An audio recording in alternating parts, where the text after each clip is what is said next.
Excellencies, ladies and gentlemen, members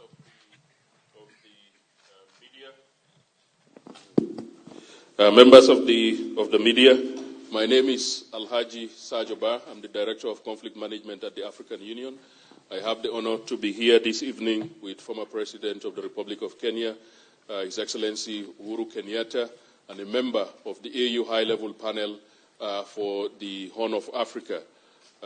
As you are all aware, we've been here for the past 2 days, and the President has been under the guidance of President Uhuru Kenyatta. The parties have just completed a document which they have initialed, and I will hand the floor over to the President for some opening remarks, and then there is a press release that we'll share with you, which I will read out under the guidance of the President. Mr. President, sir. Thank you very much, Director, and let me begin first and foremost by saying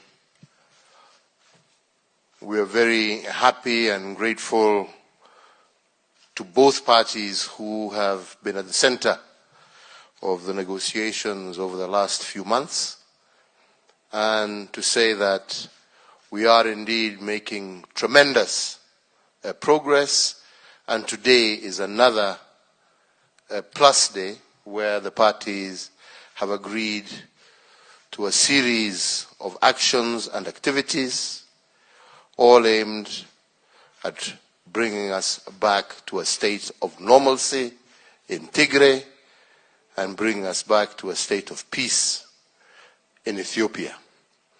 The parties are not here, as you can see. They have been negotiating for the last 2 days, but we agreed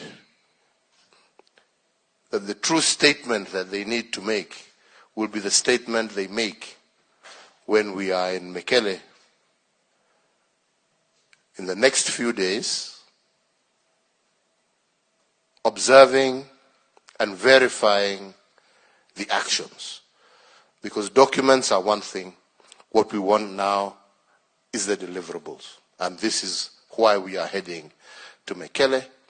But I must say that the cordial working relationship between the senior military commanders who have been meeting, between the senior representatives of the two parties has been admirable, and we are confident that we are marching in the right direction.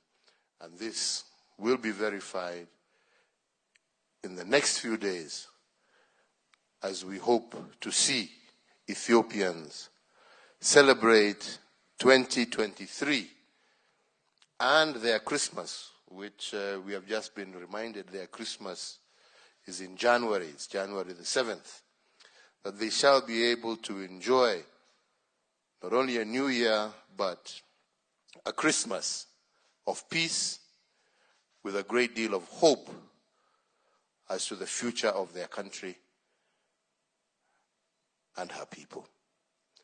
So without much further ado, I think I would want, Director, that you read out the statement that has been agreed to by all parties, and then thereafter maybe we can answer one, maximum 2 questions, because like I said, what we are interested in is what shall happen in Mekelle in the next few days. So, Director, back to you. Thank you very much, Excellency. We remain ever grateful. Excellency, under your guidance, I would like to read the press release as agreed to, as you've informed the media, and it goes as follows. The African Union Commission convenes the second commanders meeting between the Federal Democratic Republic of Ethiopia, FDRE, and the Tigray People's Liberation Front on the implementation of the Permanent Cessation of Hostilities Agreement, the COHA. Nairobi, 22nd November 2022. The African Union Commission convenes the second meeting of the senior commanders of the Federal Democratic Republic of Ethiopia and the Tigray People's Liberation Front to follow up on the implementation of the Permanent Cessation of Hostilities Agreement. The meeting finalized the terms of reference of the Joint Monitoring, Verification and Compliance Mechanism. The meeting also discussed the implementation of the disarmament, demobilization and reintegration DDR process. The African Union Commission commends the parties for the positive confidence-building measures since the signing of the COHA and encourages them to continue with their efforts to restore peace, security, and stability in Ethiopia. The senior commanders meeting was facilitated by the AU High Representative for the Horn of Africa and former President of the Federal Republic of Nigeria, His Excellency Olusegun Obasanjo, together with the AU High-Level Panel member, former President of Kenya, His Excellency Uhuru Kenyatta, and Her Excellency Dr. Pumzile Mlambo Nguka, former Deputy President of the Republic of South Africa and member of the Panel of the Wise. The AU Commission expresses its appreciation to the government and people of the Republic of Kenya for hosting the senior commanders meeting, a demonstration of African solidarity. The Commission further expresses its appreciation to the government of the United States of America, Norway, the United Nations, IGAD, the African Development Bank, and ICRC for their continued support to the AU-led process. And thank you, Mr. President. Thank you. So we'll now take a maximum of 2 questions, as the President said, and please introduce yourself.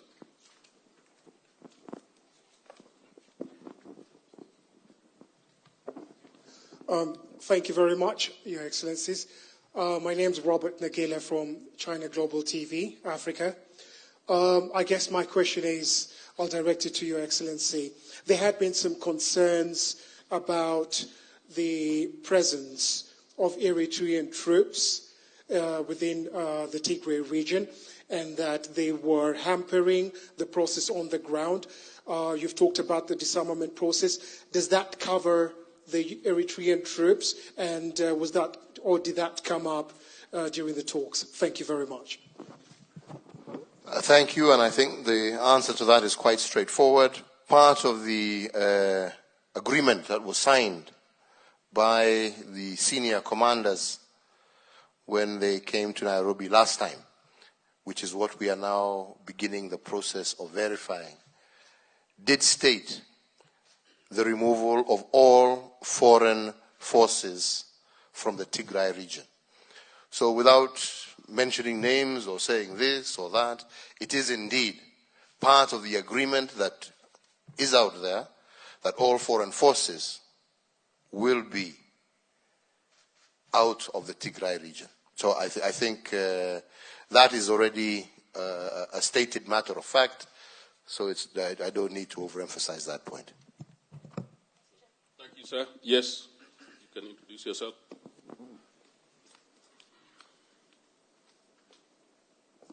Good evening. My name is Leila Mohammed from NTV. My question is, there have been concerns by humanitarian organizations that they're still not able to access some parts of Tigray to give the much-needed help that they require to do so.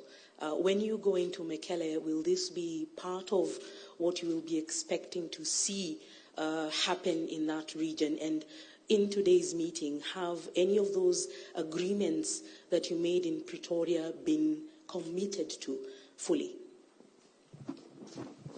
Without a doubt, and I want to go back again to the spirit of cordiality that existed in the meetings today and yesterday, and the fact that all these issues that you are referring to, humanitarian access, resumption of services, resumption of water, banking, telephones, all these were part of the discussion, and what we were really engaged in now is how these issues are going to be monitored and verified, and that is why we shall be in Mekelle with the verification and team that has already been agreed, and that is going to be now their job, and they have all concurred and agreed to give the monitoring and verification team of the African Union full access, full 360-degree viewpoint to ensure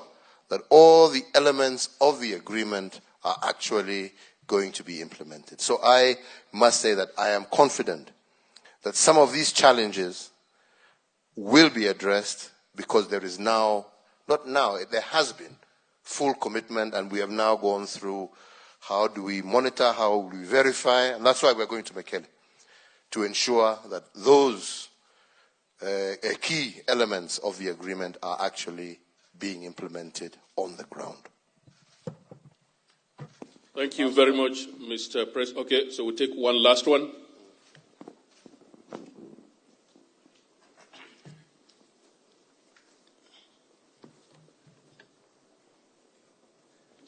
Thank you. Noé Ochebodin for French newspaper Le Monde. When do you expect to be in Mekele? I don't want to mention specific dates, but let's say before the end of this month. That's why I said in a few days' time. Thank you very much. Excellency, thank you, sir, and members of the media, thank you and happy holidays. And we distribute this.